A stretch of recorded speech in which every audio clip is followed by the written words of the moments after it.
பட்டை விரலோ தலையோ காணிக்கையாக இந்நாள் எவனும் கேட்டால் பட்டை உரியும் சுடுகாட்டில் அவன் கட்டை வேறும். காங்கிரஸோட பின்னணியில் சந்திரசேகர ராவ் வந்து இந்தியா பிரதமராக இருந்து ஆண்டுகிட்டு இருக்கும்போது காங்கிரஸோட பேக்கெண்டில் வந்து அவரை வந்து டிஸ்டர்ப் பண்ணி திமுகவை கலைக்கணும்னு போலி குற்றச்சாட்டை உருவாக்கி விடுதலை புலிகள் ஊடுருவல்னு சொல்லி தான் திமுகவோட அரசை வந்து 96 கலைச்சாங்க. அந்த கலைப்புக்கு அப்புறம் தான் நடந்த எலெக்ஷனில் காங்கிரஸ் வந்து அன்எக்ஸ்பெக்டடாக அந்த ஒரு எலெக்ஷனில் வந்து காங்கிரஸ் வந்து ஜெயலலிதாவோட வந்து கூட்டணியில் இருந்துச்சு. அப்போ தான் ஜார்ஜ் அணியை இணைஞ்சு கூட்டணியில் இருந்தாங்க. அப்போது வந்து ஜெயலலிதாவுக்கு தமிழ்நாட்டில் எந்த ஒரு இதுவும் கிடையாது. ஒரு 25 சேவர் சின்னத்தில் ஒரு 25, 26, 27 சீட் தான் நினைக்கிறேன், அதில் ஜெயிச்சிருந்தாங்க. அதுக்கப்புறம் அந்த எலெக்ஷனில் வந்து ஜெயலலிதா வந்து அவங்களோட கூட்டணியில் இருந்தாங்க. ஆனால் அன்னைக்கு கலைஞரோட அரசாங்கத்தை 2 வருஷத்துலேயே கலைச்சதுனால கலைஞர் திரும்ப தேர்ந்தெடுக்கப்பட்டிருக்கான முழு வாய்ப்பும் இருந்தும் அன்னைக்கு ராஜீவ்காந்தியோட அந்த எதிர்பாராதான அந்த சாவுனால தான் வந்து ஜெயலலிதா வந்து அரசியலில் ஒரு முதலமைச்சர் பதவிக்கு அந்த தலைவர் படத்தில் வந்து அந்த சபதம் எடுத்துகிட்டு அந்த மாதிரிலாம் ஜெயலலிதா ஒன்றும் ஜெயிக்கவே கிடையாது. ஜெயலலிதாவுக்கு அந்த நேரத்தில் அடித்த ஒரு லக்கு தான் அது திரு ராஜீவ்காந்தி அவர்களோட மரணத்தை பயன்படுத்தி தான் ஜெயலலிதா வந்து அன்னைக்கு காங்கிரஸோட முழு பலத்தையும் வந்து ஜெயலலிதா ஓசியில் பயன்படுத்தி முதலமைச்சர் ஆகிட்டாங்க. அதுக்கப்புறம் வந்து அரசாங்கங்களில் வந்து திமுகவுக்கும் அதிமுகவுக்கும் காங்கிரஸுக்கும் பெரிய அளவில் கூட்டணி ஏற்படவே இல்லை. அதுக்கப்புறம் நீண்ட காலமாக திரு கலைஞர் சோனியா காந்தியோட அரசு உருவான அந்த நாள்லேருந்து திமுகவும் காங்கிரஸும் தான் பல வருஷமாக கூட்டணியில் இருக்குது. ஆனால் திமுக கிடைக்காத அவ்வளோ பெரிய பலனை அடைஞ்சது வந்து ஜெயலலிதா தான். இந்த விஷயத்தில் இத்தனை வருஷமாக திமுகவும் காங்கிரஸும் கூட்டணியில் இருக்குது. இத்தனை வருஷமாக திமுகவும் காங்கிரஸில் கூட்டணி இருந்தும் கூட அதிமுக சார்பு உள்ள காங்கிரஸ்காரங்க பல வருஷமாக இருந்துகிட்டே இருக்காங்க. அதில் வந்து ஒன்றிய அளவில் பார்க்கும்போது குலாம் நபி ஆசாத்து, சசி தரூர், தமிழ்நாட்டில் உள்ள மணிசங்கர் ஐயர், அமெரிக்க நாராயணன், அப்புறம் வந்து இப்போ லேட்டஸ்ட்டாக இந்த பெரிய அளவில் இந்த காமராஜர் கேஸில் பயன்படுத்தினா அந்த திருச்சி வேலுசாமி வந்து இத்தனை வருஷம் கூட்டணியில் காங்கிரஸ் எல்லா காங்கிரஸோட அரசாங்கத்தை தூக்கி நிறுத்தின திமுக தான் இவ்வளோ இதெல்லாம் அனுபவிச்ச திருச்சி வேலுசாமி உடனே கருணாநிதினு பேசுகிறாரு.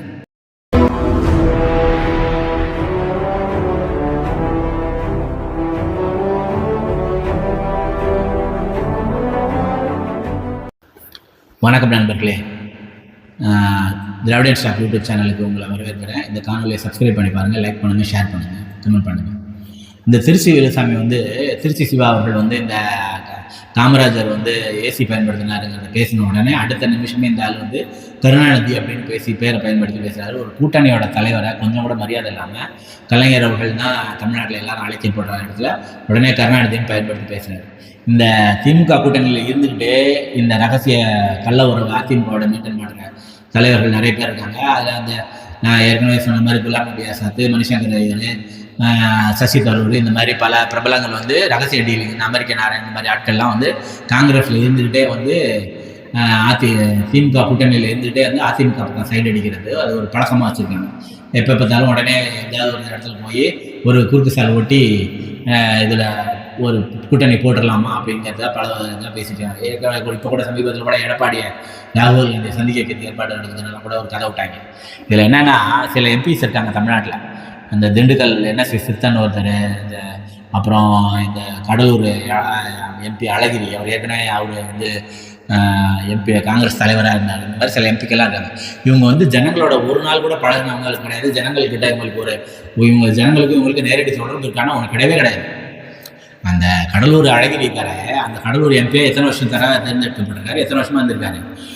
இங்கிலீஷ்காரங்க வந்து பாண்டிச்சேரி தனியாகவும் தமிழ்நாட்டை தனியாகவும் இருந்த காலத்தினால பாண்டிச்சேரி டு விழுப்புரம் வழியாக சென்னைக்கு ஒரு ரயில்வே ரூட் இருக்குது.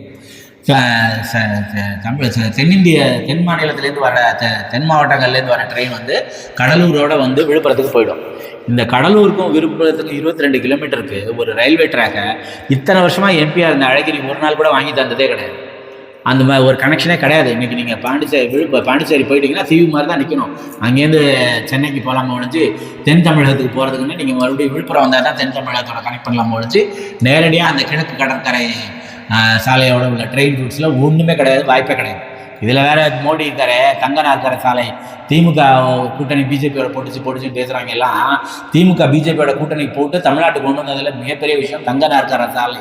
அதை டிஆர் பாலு சொன்ன என்ன கேட்டால் தமிழ்நாட்டோட இந்தியாவோட சாலைகளுக்கே தந்தைன்னு சொல்லலாம் டிஆர் பாலு அவர்கள். தமிழ்நாட்டில் இன்னைக்கு நீங்கள் ஒரு ஹைவே வந்தீங்கன்னா ஹைவே 2 பக்கமும் பெரிய பெரிய ஸ்டார் ஹோட்டல் போன்ற ஹோட்டல்களும் பெரிய ஹைவேயும் மோட்டல்ஸும் நிரம்பி இருக்கிற இந்த இவ்வளோ பெரிய விஷயத்தை கொண்டு வந்தது வந்து டிஆர் பாலு அவர்கள் தான். நீங்கள் வந்து ஒரு ஒரு மோட்டலில் பார்த்தீங்கன்னா நூற்றுக்கணக்கான ராம்தாஸ் சொல்கிறாரு அவரோட மாநாட்டுக்கு வந்த கார்கள் இவ்வளோ நிற்குதுன்னா அது காரணம் தான் சொல்கிறாரு. இன்னைக்கு ஹைவேல இவ்வளோ கார்கள் போகுது, இவ்வளோ கார்கள் வருதுன்னா அது காரணம் திரு டிஆர் பாலு அவர்கள் தான்.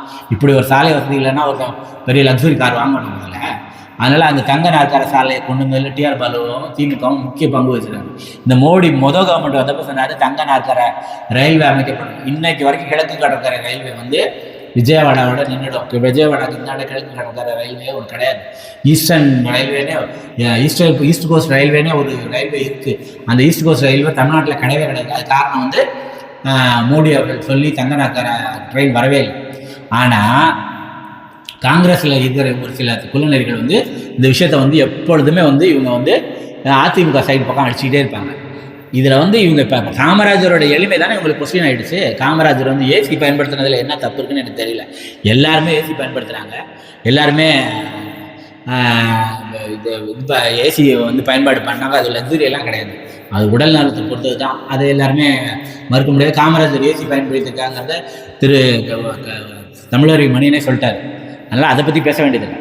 ஆனால் இவங்க எல்லாரும் என்ன நினச்சிக்கிறாங்க, தமிழ்நாட்டை பொறுத்த வரைக்கும் எளிமைனா அது காமராஜர் மட்டும்தான் அப்படின்னு சொல்லி பேசிக்கிறாங்க. காமராஜர் வந்து ஒரு பெரிய சமூகத்தோட பின்னணியிலேருந்து வந்தவர். அவருக்கு அந்த சமூகம் எப்பொழுதும் அவர் எந்த காங்கிரஸில் இருந்தாலும் காமராஜர் தனியாக ஒரு காங்கிரஸ் இதில் இருந்தார். அந்த மாதிரி இருந்தாலும் காங்கிரஸே விரும்பாதவர்களும் காமராஜர் தங்கள் சமூகத்துக்காருங்கிறத பின்னணியில் அதிமுக திமுக நாம் தமிழர் இன்னைக்கு திரு இவர் இருக்காரு, அவர் பேர் நம்ம தாவேக்கா, அவர் எல்லாருமே வந்து காமராஜரை பின்னாடி ஒரு பொது சமூக தலைவராகவும் அவருக்கு ஒரு சமூக பின்னணி இருக்கிறனால அவங்கள ஒரு இதாகவும் பெரிய அளவில் காமராஜரோட எளிமையை பற்றி பேசுகிறாங்க. காமராஜர் இறந்து போனப்போ அவர் பாக்கெட்டில் எவ்வளோதான் பணம் இருந்துச்சுன்னு. இதில் ஒரு கொடுமை என்னென்னா, இந்த பாக்கெட்டில் பணம் வச்சுருந்த காமராஜர் இப்போ சீமான் பாணியிலே நம்ம சொல்லணும், சொத்துக்காக கல்யாணம் பண்ணிட்ட பெரியார் வந்து சமூக போராளியாகவும் சொத்தையெல்லாம் எழுதி வச்ச முத்துராமலிங்கம் வந்து சமூக தலைவராகிட்டாருன்னு ஒரு பேச்சு பேசலாம் பாருங்க. அவன் அந்த மாதிரி பாக்கெட்டில் 100 ரூபாய் வச்சுருந்த காமராஜர் வந்து எளிமையானவர் ஆகிட்டாரு. கடனில் விட்டுட்டு போன அண்ணா வந்து அவரை பற்றி பேசுறதுக்கு எங்கே யாருமே இல்லை. அண்ணாவுக்கு வந்து கடன் இருந்துச்சு. அவர் அண்ணா மரணத்துக்கு பிறகு அவருக்கு கடன் இருந்துச்சு. அந்த கடனாலாம் வந்து அதிமுக காரங்களாம் சேர்ந்து தான் அந்த கடன் அடைச்சாங்க. எம்ஜிஆர் வந்து அதை ஒரு நிதியை உருவாக்கி செய்யணும்னு சொல்லி செஞ்சது. அவர் தானே அடைக்கணும்னு சொல்லி எம்ஜிஆர் சொன்னப்போ அது மாதிரிலாம் செய்யாமல் அதை வந்து அண்ணாவோட கடனை வந்து பொது நிதி உருவாக்கி தான் செய்யணும்னு திமுக அன்னைக்கு ஒரு நிதி உருவாக்கி தான் அண்ணாவோட கடன் அடைச்சாங்க. கடனை வச்சுட்டு போனவர் அண்ணாவோட எளிமையை பற்றி இவங்க யாருக்குமே இருக்காரு. ஒரு வேட்டியை முன்பக்கம் ஒரு தடவை பின்பக்கம் ஒரு தடவை இந்த தலைப்பை ஒரு தடவை அந்த தலைப்பை வேட்டியோட தலைப்பை இந்த பக்கம் வச்சு கட்டிட்டு ஒரு தடவை திருப்பி கீழே வச்சு ஒரு தடவை ஒரே வேட்டியை 4 தடவை வச்சு கட்டிக்கிற அளவுக்கு ரொம்ப எளிமையானவர். அண்ணா வந்து எப்படி வந்து ஊராக போய் மேடைகளில் பேசினாருங்கிறத பற்றி திரு கருப்பழனியப்பன் வந்து ஒரு தடவை சொன்னார். அது என்னென்னா, அவங்க இங்கேருந்து போய் இவங்க ஒரு ஊரில் மேடையில் பேசிட்டு அன்னைக்கு ராத்திரி வந்து அவங்களுக்கு தங்கறதுக்கு இடம் இருக்காங்க. அப்போ அந்த ஊரில் இருக்க டூரிங் தியேட்டரில் போய் படுத்து தூங்கிடுவாங்க. அந்த தூங்கிட்டு அதுக்கப்புறம் எழுந்திரிச்சு அடுத்த நாள் காலையில் எல்லாத்தையும் முடிச்சுட்டு டூரிங் தியேட்டரோட பாத்ரூம்லாம் நீங்கள் இப்போ கூட நினச்சி பாருங்கள். அதில் தங்கிட்டு அந்த நாள் காலையில் அங்கே எல்லாத்தையும் அவரோட இதெல்லாம் முடிச்சுட்டு குளிச்சுட்டு கிளம்பி அடுத்த ஊருக்கு போய் அடுத்த ஊரில் பேசுவாங்க. இதில் என்னென்னா, இந்த மாதிரி அண்ணா போய் ஒரு ஊரில் ஒரு தேட்டரில் தங்கி இருக்கும்போது அதே கட்சியை சேர்ந்த இன்னொரு தொண்டர் வந்து இதே மாதிரி ஒவ்வொரு ஊராக போய் பேசிட்டு அவரும் வந்து அந்த தேட்டரில் தங்கியிருந்திருக்காரு. அண்ணாவும் அவரும் சந்தித்து பேசிட்டு இந்த மாதிரி அடுத்த நாள் காலையில் அந்த ஊருக்கு போகிறேன்னு சொல்லிட்டு அவர் கிளம்பி அவர் போயிருக்காரு, இவர் கிளம்பி இவர் போயிருக்காரு. எங்கள் அப்பா அவர் என்கிட்ட ஒரு விஷயம் சொன்னாங்க. இந்த மாதிரி அண்ணா வந்து தேட்டரில் தங்கும்போது பெஞ்சு தான் இருக்கும். அப்போல்லாம் பெஞ்சு பேக் பெஞ்சுன்னு தர டிக்கெட்டு பெஞ்சு பேக் பெஞ்சுன்னு 3 சீட் இருக்கும். அப்போ தர டிக்கெட்டுங்கிறது மணலை பூச்சி வச்சு உட்காருவாங்க. பெஞ்சுங்கிறது அந்த சீட்டுக்கு பின்னாடி எதுவும் இல்லாத ஒரு பெஞ்சு. அதுக்கப்புறம் பேக் பெஞ்சுங்கிறது அந்த சீட்டுக்கு பின்னாடி ஒரு ஃப்ளாப் உள்ள அந்த சாஞ்சிக்கிறதுக்குள்ள இருக்கும். இந்த 3 தான் அந்த தேட்டரில் இருக்கும். அதில் தான் அண்ணா வந்து தங்கிட்டு கிளம்பி அடுத்த நாள் போவார். இதில் மாதிரி அந்த மாதிரி தங்கியிருக்கும் போது அந்த ராத்திரி தூங்குறதுக்கு அங்கே வந்து அந்த தியேட்டருங்கள்லாம் ஏதாவது கட்டுமான வேலைகள்லாம் செங்கல் இருக்கும். அந்த 2 செங்கல் எடுத்துகிட்டு வந்து வச்சு அந்த செங்கலை தலைக்கு வச்சு தான் படுத்து தூங்குவார் அண்ணா. அவ்வளோ எளிமையான லைஃப்பை லீட் பண்ணியிருக்காரு அண்ணா. இந்த மாதிரி வேட்டி விஷயம், இங்கே வீட்டில் வந்து கட்சி தொண்டர்கள் வந்திருக்காங்கன்னா அவங்கள மதிக்கணுங்கிறதா உட்காந்து பேசிக்கிட்டே இருக்கிறதுனால திரு பரிமளமா சாரி ராணி அண்ணாதுரை அவங்கள்ட்ட வந்து வெந்நீர் வைக்க சொல்லி அண்ணா சொல்லுவாராம். அதுக்கப்புறம் அந்த வெந்நீரை வந்து குளிக்க போகிறதுக்குள்ள யாராவது வந்து பேசிடுவாங்கன்னா அந்த மாதிரி வெந்நீர் ஆறிடும். அந்த மாதிரி ஒரு தடவை 2 தடவை ஒவ்வொரு தடவையும் ஒரு அண்ணாதுரையோட மனைவி அவர்கள் வந்து 4 தடவை வெந்நீர் வச்சதுக்கு அப்புறம் தான் போய் குளிப்பாராம். அந்த அளவுக்கு தொண்டர்களை வந்து ஒரு நிமிஷம் கூட காக்க வைக்காம பேசணுங்கிறதுல அண்ணா ரொம்ப முக்கியமான விஷயம் பண்ணாரு. தன்னோட தொடர்ந்து அரசியல் பணி 100 ஊரா போய் பண்ணதுனால அவர் வந்து தன்னோட உடல் நலத்தை பாதுகாக்கிறதுனால தான் அவர் உடல் பாதிக்கப்பட்டு இருந்தார். அண்ணா அவர்கள் கொண்டு வந்த 3 விஷயம், சுயமரியாதை திருமணம், தமிழ்நாடு பேர், இருமொழி கொள்கை, இந்த 3 வருஷம் தான் இன்றைக்கும் தமிழர்களை வாழ வைக்கிறது. அந்த தமிழ்நாடு பேரிட்ட கலை அண்ணா வந்து பற்றி யாரும் இங்கே பேசுறதில்ல. ஆனால் அந்த தமிழ்நாடு பேர் வச்சு வைக்கணும்னு சொல்லி போராடி இறந்து போன சிங்களவர் இருக்கும்போது தமிழ்நாட்டில் இருந்த ஆட்சியாளர்கள் யார்? அதெல்லாம் தெரிஞ்சுமே நீங்களாம் இப்படி பேசுறீங்க. நன்றி நண்பர்களே.